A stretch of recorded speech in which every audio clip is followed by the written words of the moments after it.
Alright, guys, we are back with another episode, and for today's topic, we're going to talk about something very interesting, and we are going to talk about spiritual parasites and an invisible world. And for those of you who don't know what I mean when I say spiritual parasites, this is basically another word for demons. And I want to start this by talking about my all-time favorite movie called They Live. So They Live was a movie that was made in the 1980s, and this is the basic plot. Nada, a wanderer without meaning in his life, discovers a pair of sunglasses capable of showing the world the way it truly is. As he walks the streets of Los Angeles, Nada notices that both the media and the government are comprised of subliminal messages meant to keep the population subdued, and that most of the social elite are skull-faced aliens bent on world domination. With this shocking discovery, Nada fights to free humanity from the mind-controlling aliens. So that's the plot of the movie They Live. Basically, this guy finds these glasses, and as he puts them on, he realizes that the world is not at all what it appears to be. In fact, when he looks at certain advertisements and billboards, there are subliminal messages on there such as obey, sleep, no free thought. There's a really interesting scene where he looks at a guy holding money, and as he puts the glasses on, he sees that there's a message on the money, and it says, "This is your God."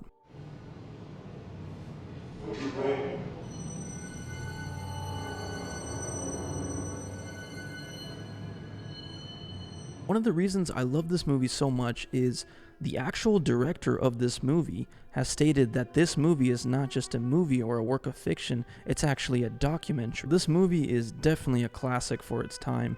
And what was really interesting about this film, when it came out in theaters, it was doing pretty good, and then randomly it got taken down from the movie theaters. And all the advertisement for the movie got taken down, and I always wondered why. Is it because maybe it's just showing a little bit of too much truth? I don't know. But it is going to bother you because you're human, and I was human. I am human still. But I was just referring to myself in the past. You're human, and I was human. I am human. You're human, and I was human. I am human. What's interesting about this movie, I believe the reason John Carpenter said that it's not just a movie, it's a documentary, is because it's actually kind of loosely based on a 20th century scientist named Walter J. Kilmer. He wrote a book that you can actually buy on Amazon. It's called The Human Atmosphere, or the Aurora Made Visible by the Aid of Chemical Screens. During the early 20th century, a scientist named Walter J. Kilmer discovered that he was able to observe and investigate the etheric body layer of the human aura by peering at a human subject using a glass screen filled with a rare dye called dicyanin. It was made possible because of the extraordinary, unique, special color property of the dye. I don't know how true this is, but apparently dicyanide dye is illegal because it is said to have special properties when placed between two glasses. Dicyanide, a seemingly innocent dye made illegal by the US government. It is said that if you place two glass planes together and seal them with dicyanide, your eyes become sensitive enough to see into the astral plane, aka the spiritual world. Yeah, basically the brief history of this dicyanin dye. During the 1920s, a scientist by the name of Walter Kilmer experimented with a chemical called dicyanin. He placed the dye in between two glasses and looked through it. What he found was the ability to see the aura of any person. Because of the dye's ability to block out the white light spectrum, it helped Kilmer's ability to concentrate on the person's aura. Before the 1940s, private researchers were able to freely use dicyanin dye. During this time frame, the US government banned any use of it. Again, I can't really confirm that this is true. It is very hard to find any information on dicyanin dye. There's not a lot of information out there. It is a real dye, and it's very difficult to make, but a lot of information doesn't really exist, besides the fact that it was used during this time period. In 2010, very briefly, the public was able to buy dicyanin dye, but was quickly banned once again. When a government chemist was asked to see just how classified the dye was, the chemist found out that the company that creates the dye assigns a special code to its customers.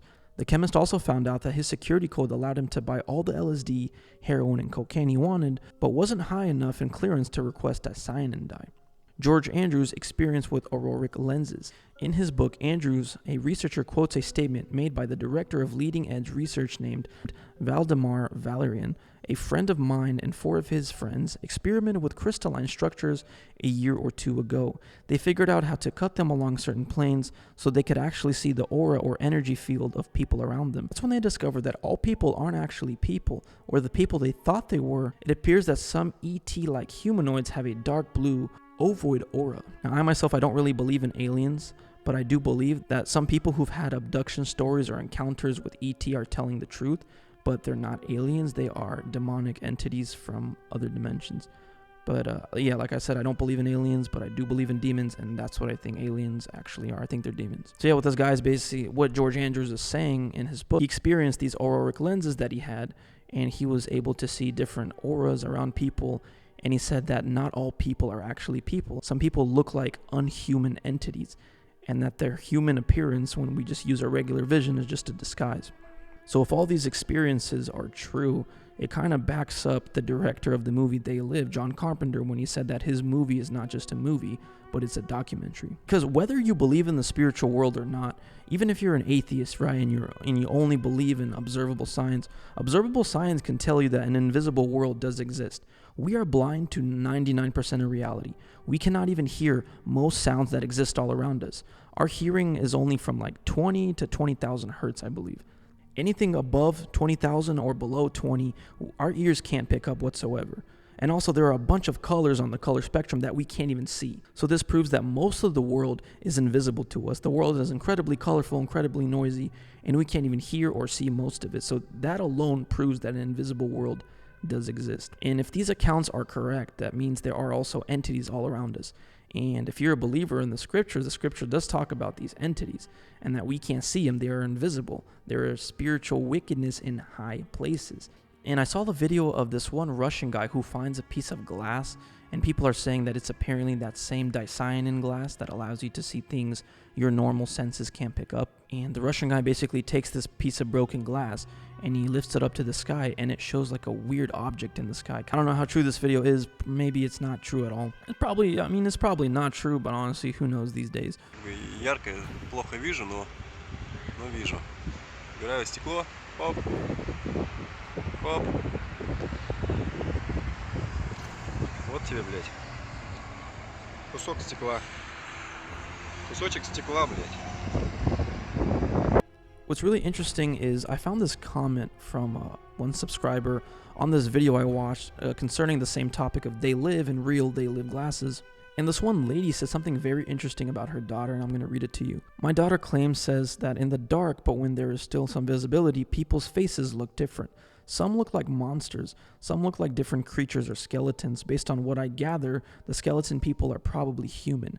She's not afraid of them, but it's not always comfortable for her, as some look nasty. When she was little and they had an assembly at school, they turned off the lights in the gym, and she said that one of her teachers looked like a mantis. Funny thing is, I don't think I have any special abilities, but before she told me this, I used to look at this exact teacher and get an unexplainable feeling that she's not actually human, like she's something else in a human suit. Also, again, in the dark, when her bedroom door is open and she looks into the other room, she'd see something like another realm outside of the door. If we turn the light on, even a small one, she's not able to perceive it anymore. So it seems to do with the visible spectrum. I do believe that some people have the ability to see things others don't. It's like if the majority of people were colorblind, and a few people could see colors, now they have glasses for colorblind, so they can see colors. Why would this be any different? We already know that they have a capability of seeing only a fraction of the spectrum. A couple of days ago, I went into my parents' room and I talked to my parents about the experience I had with my schizophrenic friend that I met on TikTok and had that podcast with them. We were basically talking about how a spiritual world does exist and there are all kinds of weird things happening all around us. And my mom tells me that she saw this sermon that was made by an Orthodox priest. And in the sermon, the priest basically said, if only you guys knew the type of horrors that are happening all around us, if only you can just get a glimpse of what's happening and the type of entities that are surrounding us, you would all get on your knees and you would pray and you would beg for mercy and you would be crying and you would be horrified just to see a glimpse of these things. And I believe there's a reason God does not allow us to hear or see these entities. He doesn't allow most people to see these things because humans are emotional creatures. Most humans think with emotion and feeling. As a result, most people, even believers, would give into fear. And in the Bible, it says that, fear is not a spirit of God. A spirit of fear comes from somewhere else, aka demons. And as you give into more fear, you become an open vessel to demonic entities. It's one of the reasons why people who go through really serious trauma and who experience a lot of fear and anxiety get the most spiritual attacks. So I think there's a reason God does not allow us to see these things or hear these things, because most people are not mature enough to handle it.